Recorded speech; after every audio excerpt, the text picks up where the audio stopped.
Gagawa natin to ng sliding gate. Papalitan natin yung gate nila. So magiging sliding gate na yan. Nagsiset up tayo ng release. Yan yung release ng ating sliding gate. Kinukuha na natin ng level. At itong pergola na to ay re-repair din natin. Mayroon din tayong gate doon sa kabilang ibayo. Gate din yon, by folding na may gulong.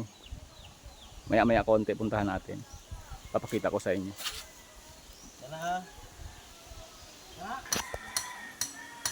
Ito yung pinaka-release na lalagay natin doon.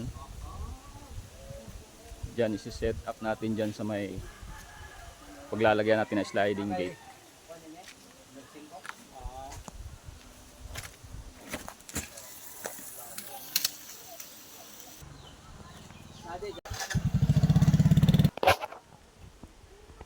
Bubuhusan natin yan maya maya. Nilelevelan lang nila para kinukuha yung level ng ating release. Dito yung gate na ilalagay natin, by folding gate ito. 5 meters ang luwag, ang lapad nitong gate natin.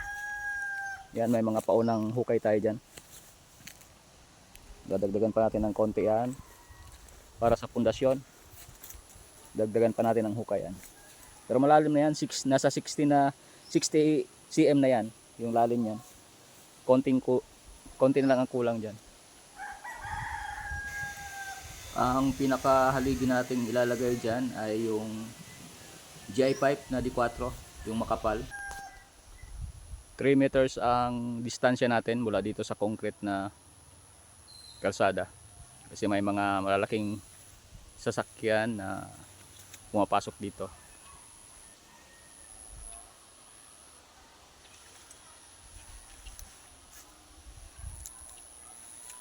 Yan.